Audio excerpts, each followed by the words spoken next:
プールとかなかったですかね。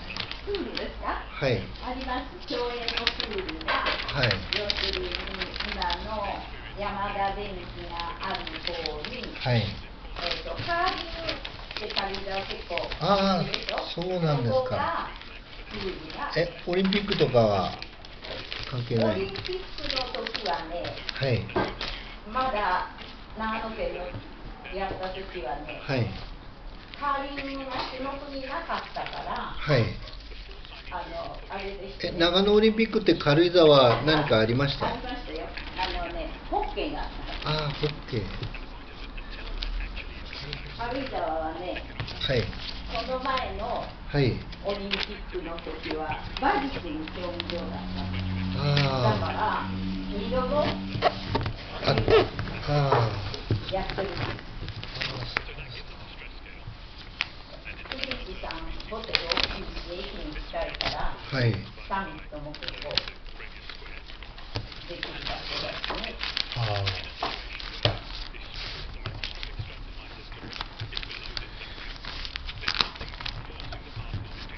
モールがすごいでかいですね。そうですね。店舗数では今日本一だそうです。ああ、そうですか。知らない人多いみたいですか。でもね、売り上げが予選にできたから減って、はい。いるようですよ。夏だけは人口多いし、はい。まあまあにあれができるでしょうけど。冬も多いんじゃないですか、スキー場があるから。でもね、スキーやる人たちと何回もしてね、あスポーツの方でやる人たちはね、それよりもいろんなところへスキーをやりに行きたいっていう人の方が多いですね。それこそいろんな国にしながら行きたいとか、そういう人たちの方が多いです。だから先生たちはね、連れてくるには安心でしょ。帰れなくなることはまずないからね。電車動かなくてもバスよ。それにちょうど中央線回ってっても帰れるし。なかなか中央線回るのに気づかないんですよね。工務店使うっていうのは。なかなかあれが気がつかない。どうしても近い方はできちゃうけど。どうしても新幹線しかないっていうイメージがあるんですよ。僕も最近気がついたという。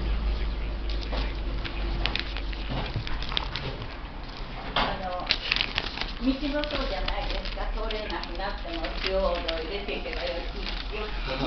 東京へなんて行くのそうでして、私たち子供たちが、要するに府中の方にいたから、中央線に通っていた方が都内、あれするよと、荻窪にいたりしたから、中央線から中央道入ってった方が、競馬場のとこに通って、その方が道があんまり混まなかったんですよ。高速で。八ヶ岳とかだから下を飛んで。下からどうやって行くんですか？今はね、なんとか道がある。甲府っていうところを通っていくとね、須玉のインターへ出るんですよ。須玉。それで行くといいです。高速みたいなのあるんですか？高速はほら、山梨県の須玉っていうところが中央道の高速ですから。そこから降りて。道知らない人たちは今でも長野のネットしてないで中央道に乗ってってやるけど、私たちはもうそこまで須玉へ行った方が足に入っているから近いんですよ。料金も安い。じゃあ車乗って東京とか行かれます？今は行きます。私は主人車好きだったから、免許証取らせてもらえなかったです。危ないから。女の子はそれだもんですから、まあね、子供たちが大学行ってる頃には何回か、かなきゃいけないようになったりしていましたけど、その頃はとても都内なんて車で走れないですよね。And of course, those negative pieces are unstable, etc. So you can go some way to checking this picture computationally. はい。 So this on the right is a computer simulation which it actually measures this fraction f in a with a でもバスが安いからバスで行けますよね。 separation 行かれたりしますバスで。 what the forces between them. But the important thing about this is that the い evolution や of those curves ー、 through 来ら the れたらい S いんじゃないで is すか。面白 happening いか for ら。 any reasonable function. 2時間で、The 2、 argument. 3時間で。 So, as I sort of said before, I quite like this because this is real theoretical physics, but I don't need equations. And it's you. はい。 And just to show that there's some real physics in what I've just told you, は a い。 perfectly plausible alternative sounding theory would be to say, well, okay, that's fine, but let's say that the friction depends not on the stress, but on the resistance. あ And あ、 this そう theory ですか。 doesn't work at all. 格安の。 Because if I have, instead of drawing these 今 lines 長野まで horizontally, 1000円ぐらい vertical, で格安い then it's ける true んで that す。 as the slope of the blue curve goes は higher and い。ネッ higher, トとかで。 this gets steeper and steeper. At 平 no 日です point けど。 can this ever pass to the left of the yellow. So there's, proper physics in here too. 僕なんか登山好きですから、 Let me try to よく最近 now 来 say a るん little です bit よ。 about how this kind of, if you see this as a mechanistic insight into the flow of very dense suspensions, which is what we do see, there's two things you can do with it. One is you can start doing significantly more mathematical and elaborate theory than I've shown you. And that 高校 is から槍とか行かないんですよ。 surprisingly difficult, but I'm sure that in the next few years we'll make significant headway with that because I think we've seen, the key thing that needs to go into the complete theory. The complete theory has to be tensorial. It has to deal with time-dependent flows, which I haven't talked about at all, etc., etc. But I think we are now just, for the first time, pointing in the right direction for a much more comprehensive theory. But meanwhile, even just knowing what I've told you, then 新潟。 this has already got its uses. And this is because these very dense suspensions, not just in lecture 新潟の demonstrations 方が like 近いん mine, ですか。 but they occur in all kinds of technology. So the key insight then is that if we have this behavior, the 静岡あたり近そうなんですけど。 all of the instabilities and so on are connected with the fact that these two jamming points are well separated, 58%, 64%. And 64% though is for, if you like, rough particles. It's for particles which, once they're fully in contact, have an arbitrarily large coefficient of friction. So a strategy I can do is to say, well, okay, well, it's now that my flow behavior is actually controlled by the microscopic physics of contact, totally contrary to what the theories in the field were assuming for 50 years prior. So this separation here depends on what I have at my contact. And in particular, if I go to the colloidal or the particles in suspension and I coat them with some very slippery molecules, some Teflon-like molecules, then I can reduce that friction. So the idea then is you now have a dial turn in contact engineering, which essentially can drive this set of behaviors, which is fascinating but may contain lots of things you don't want happening in your factory, back to something completely normal. So just to show that, same thing. But if I... テニスコートって大きいです But よね。 basically it's the rough point, which is now なん being か pushed to higher 軽井沢 and 海 higher. テニスコー So ト。 this is for frictional particles. If I put slippery molecules at contact, I can just reduce this separation because if I have something sufficiently slippery, then very few of the contacts will be unable to slide. So by the time I've done that, I've just gone back all the way to the standard model of ピコ様とか来ないですか。 variable slope. So here's an example of something that you might see in a factory. はい。 Lab. This is melted chocolate. So if you're processing chocolate, うち東京の what you 高田のピコ様の実家の前の近くだったんですけど、テニスコートがあって、 just show that movie again. ピコ様もされてたっていうから、なんか来ないのかな。 If you look at the surface over here, you see these striations, and also you see this is kind of juggling. はい。 So this is actually right on the edge of that behavior. あ And there's a reason for that.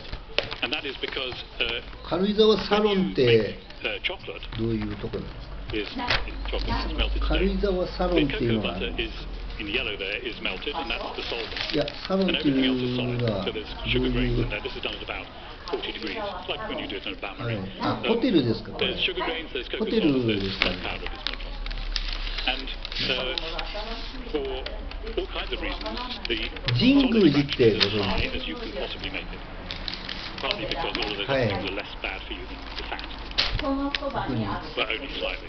いやいや Fat そ for sugar. れはないんですけどこの近くになんかサロンっていうのが If you look at a chocolate recipe, you find that there's something in it which is less acidic, and often something called PGPR, which is the bigger molecule, which does exactly this job. So, ああク unbeknown リア to 旅館ってありますね not unbeknown to science, there's a lot of クリーク science ガー in デンって chocolate, ご存 but 知 this has been sort of known in this small domain for many years. So that's I particularly like the way that in the USA, but ショッ definitely ピング not in アレイ the っていう European の Union, が you あ can り get ます away with ingredients chocolate ご存 100%. 知で So you don't know what the proportion of sugar, fat, and cocoa mass in Europe you do know, and you can see. So anyway, but you see that 次は旅館の an 前です emulsifier あ is a 横ですよ technical term. シ And ョッピングアレイ emulsification is not what I've talked about. That this word should be replaced by contact friction modifier. So that is 南 actually 側の a new understanding in the domain of こっち側の駅側の方 but the point is that that type of structure ああ同じ方側です particles, obviously not generally spherical, there is Ah, saturation, is present in lots of other materials. It's present in setting cement pastes, マクドナルドとか which are ないんですか ceramics are clay-like ない materials. So before you bake なんで the ですか tiles on the space shuttle, they are made of a fluid or みんな paste マッ which ク is very に like this. All kinds of things, wellbore fluids, and increasingly in energy materials as well. So when you're processing any of these kind of soft composite materials, it often is a target to get as much solid content in there as you possibly can, whilst remaining processable. And so what this theoretical insight is telling you is that if you want to do that, you have to think about the detailed physics of the contacts and try to turn down the friction by whatever means. マックに行ってちょっとあれ Okay, なん so か I've come to the end of my Yeah. story. This is the same as my initial slide. 参考になさればいいんじゃないですか結構拡大するあれは何ですか予定はこちらに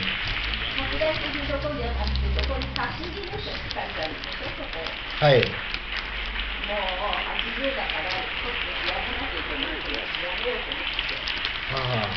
So we'll open the floor to questions, both online and right here on the microphone.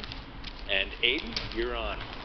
Just one, maybe So, two. you mentioned how the liquid crystals are shaped like needles. How do they behave?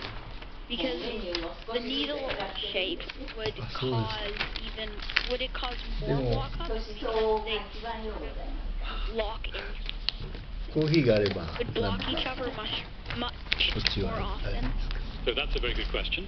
So there are two different kinds of liquid crystal.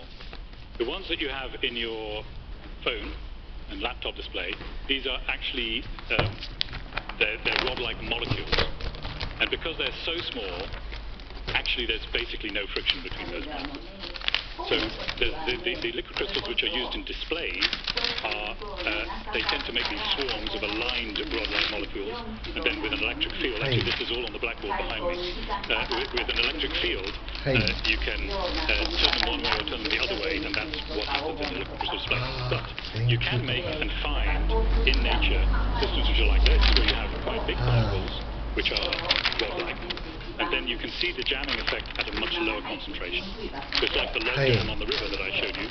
You can get a tangled network of jammed sticks at a much lower concentration than you need to go to get a locked packing of sphere.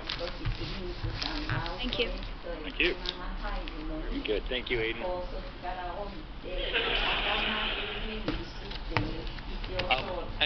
I have a question about what drew you to fluid dynamics. はい。 Yeah, this is interesting. Well, so I was aware of this behavior from about the age of 10. And I don't think I saw it at a science fair or in a school's lecture. I think I saw it in my kitchen. So it was kind of the back of my mind for a long time. But I would be a sad person if I admitted that I'd spent 45 years trying to understand precisely this phenomenon. But it's possible that that was among things that drove me in that direction about PhD time. So at that time there was a guy called Sam Edwards in Cambridge who died last year, unfortunately. But he had this confidence that, you know, real theoretical physics, again, of the kind you see on the blackboard, which apparently is also by me, could be used by, in his case it was this problem of entanglement in polymers. And so that's what I did my PhD on, and that got me. Hey. Let's take a question in now. Hello. Your lecture reminded me of something, a technique I used 40 years ago in dissecting, and the way that worked was to send a positive model into a block of steel under an enormous amount of pressure. Right. And lo and behold, after about 3 months, in this press, a dissecting press, a graining press, it yielded actually through the positive あそこの and モールは pressed ど into こが that block of steel. 成分さんですか？ I think it was somewhere between half and an inch. なん I か would rather be the reverse of what you そごう lectured on tonight. What is the はい。 what is involved? So you're talking about then something which is あ、ホテルと別なんです baseline か？ solid that can liquefy if I abuse it or if it's subject to extremely high conditions. So, okay, so that's something that we also have a bit of experience working on, but mainly in the case where the solid is small. So if you ask me that question about the glass as the solid, I could give you a fuller answer. But from the point of view of the mechanics of steels and the like, there, because you have a crystal lattice, the ability of that to slowly adapt its shape when you're, say, forcing this other object into it なんか is to do with the まだ plastic 長 flow, なんですよ which ね、 involves 軽井沢。 understanding the nature of the dislocations な in the なん crystal か lattice and how え they らい栄え gradually てるのに migrate まだ長なんだ and な。 allow it to flow from one shape to another. So it's obviously a related problem, as you say, it's the kind of inverse え、 problem. 人口何人ぐらいいるんだ？ Starting Ah, solid 2万。 material is crystalline, the actual mechanism for もっといそうな。 how that flow is able to arise is Right. somewhat different from the kinds of thing that happens in these suspension systems where the basic structure is always え、 disordered. 柵とかですか？え、柵って赤字なんです We か？ have a question from the online audience. Have the ideas that you've explained here Hey. tonight been put to use to prevent disasters like landslides? Well, that would be rapid progress. はい。 Since the work that I described was published only in 2014. So, so the answer is no. And it's an interesting question, though, is you know, how much more would we need to understand to be able to get to grips with that? Now, again, landslides, again, is one of these reverse problems, is where you have something which is a solid, and it may be a rather tenuous solid. So やっぱ wet り soil 夏の避 is 暑 solid 地 in が a 多いんです rather か？ miraculous way. It's because again, you've got quite a lot of fluid there. You may have air as well. You have particles, which in this case tend to be adhesive. So the landslip I showed you, which again is the complement of this problem, is one where you have contact between particles which are sticky. And then, under some ゴルフ客多い state で of すか？ stress or flow, somehow there's a feedback which breaks all these contacts up. So that's a problem we're also interested in, but it's a sister problem to the one that I talked about. はい。 Thank you for a great lecture. I'm wondering about nano possibilities for say surfactants, nanotechnology to change the flow pattern. ああ、いやいいね。 So there's two avenues there. One is to think about the flow behavior of systems where the particles are really small. And as you get down towards a molecular scale, what happens is that you have more and more Brownian motion on the scale of your particles, so that they are thermally whizzing around. And that means that actually this idea of a sort of fixed mechanical contact becomes washed out, if you like, in this Brownian motion. So if you shrink the particles in this system down to this, the scale for Brownian motion being important is a couple of hundred nanometers. If you go down to 10 nanometers, it's dominant. And then you can also get this type of behavior, but the mechanism is somewhat different. And it's to do with overcoming the fact that you have a jammed phase, which is not a mechanical jam, it's more like a glass. It's got particles that in principle can move, but each is in a cage created by its neighbors. So then the solid phase is an amorphous but highly dynamic solid, in which the important thing is that the particles can't swap places. And then if you come with a stress, you can melt that. But there are also systems, we think, where you can make it go through the glass transition in the other direction. In other words, it will be the Brownian motion will be impeded because of the stress you put on, essentially because you're making it anisotropic. So there is a sort of sliding scale from this right the way down to the nano regime. And of course, if you're starting to talk about the physics of contacts and engineering the contact friction, that's basically nanotribology is the field. So at that scale, the molecular details matter. That's why I was kind of wondering about nanoparticles that are acting as like a surfactant onto the larger particles to adjust the slipperiness of. Yes, so you could imagine them being like ball bearings, perhaps. And that's an interesting idea. There's been some speculation that micelles could play that role. In fact, you might think that micelles of lecithin could play that role. And we have no proof that that's not actually what the lecithin does in the chopper system. We don't know. Yeah, so it could be that.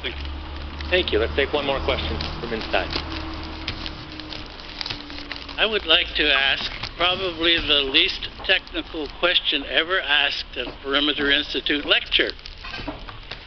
We have come to these lectures for years and years, and usually they're of the nature of, don't try this at home. I'm really curious to know, and I know this is not a cooking show, but what would the recipe be for mixing starch and water to get that effect that you had there?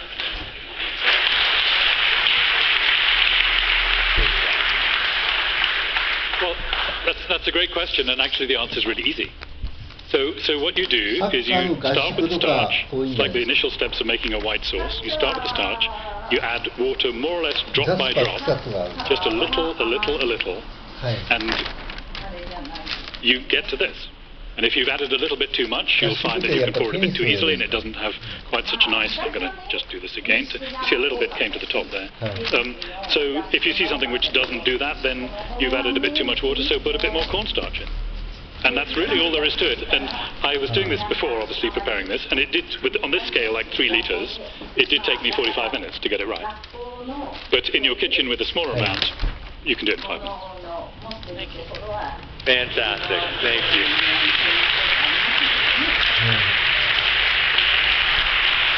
Very good. Ladies and gentlemen, Dr. Michael Cates. Thank you very much.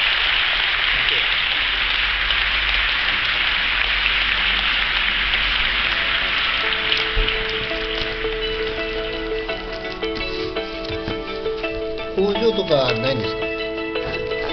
企業に。行けないんですか？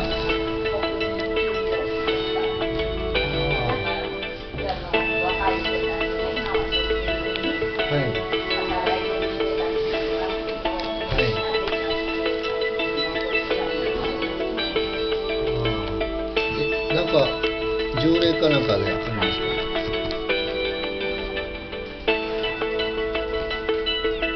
産業が発展した方がいいような気がします。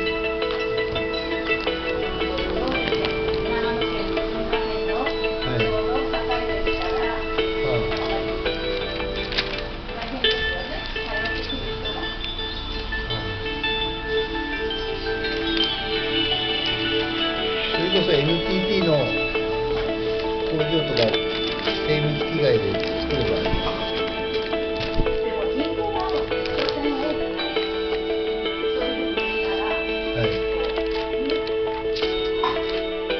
松本にエプソンの工場みたいなのがあったんですか？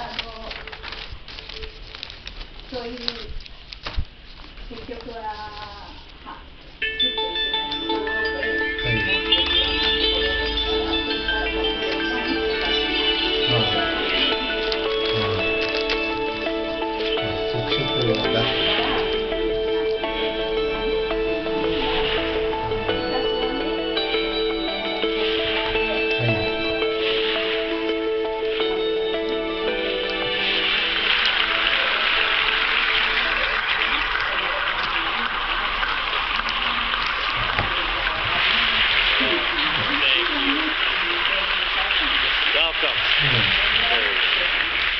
you, and welcome to the Mike Lazaridis Theatre of Ideas here at Perimeter Institute for Theoretical Physics in Waterloo, Ontario, Canada. And welcome to this, Perimeter's public lecture series presented by BMO Financial Group. My name is Greg Dick. I'm the Director of Educational Outreach here at Perimeter, and it is a pleasure to welcome everyone here this evening.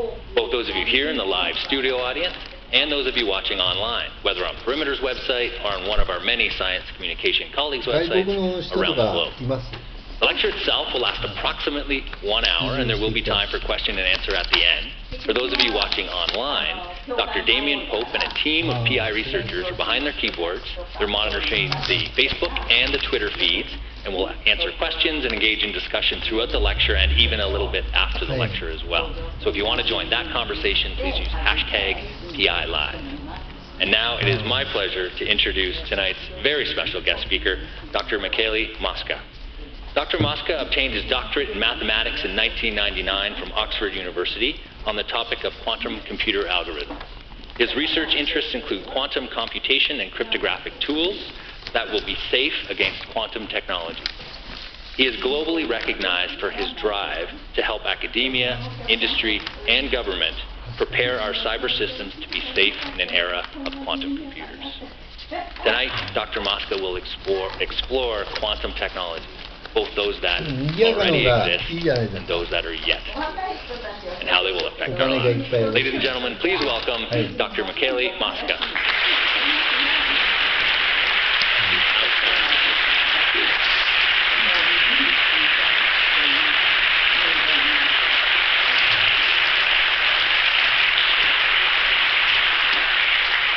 Well, thanks so much for that very warm welcome and for spending your precious time here with us today. I want to talk about the implications of this new paradigm for physics that was discovered roughly a century ago.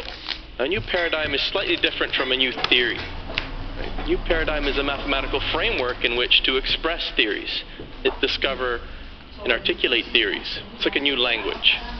Okay, so a simple example of a paradigm that we use is, say, or have used in the past, is the flat Earth model, the flat Earth paradigm for describing the surface of the Earth. It tends to serve us well if we're describing small regions of the Earth. So we take accurate pictures of actual reality, and we try to draw it on a flat Earth, on a sheet of paper, and it works more or less, except when you push it to the limits. Then something goes wrong. And what went wrong wasn't the person taking the measurements made a mistake. There's no numerical calculations. It was just you shouldn't be embedding it on the flat surface. You need to embed it on a sphere. So the sphere is a new mathematical paradigm, which is a more accurate paradigm for expressing the surface of the Earth, for describing the surface of the Earth. The new paradigms aren't generally accepted, with welcome arms. Max Planck has this lovely quote about new scientific truths are not accepted because their opponents see the light, but rather their opponents die off. And a new generation grows up that's familiar with it. Now, when I learned about quantum theory, I wasn't doing physics. I was a mathematician, computer scientist, cryptographer. I had no quarrel with quantum mechanics, so why not just be part of the new generation? As another colleague of mine once told me, people don't change their behavior because they see the light. They change their behavior because they feel the heat. So I started to feel the heat of quantum mechanics later on when I realized what its implications were for computation, communication, and cryptography, which I did care about.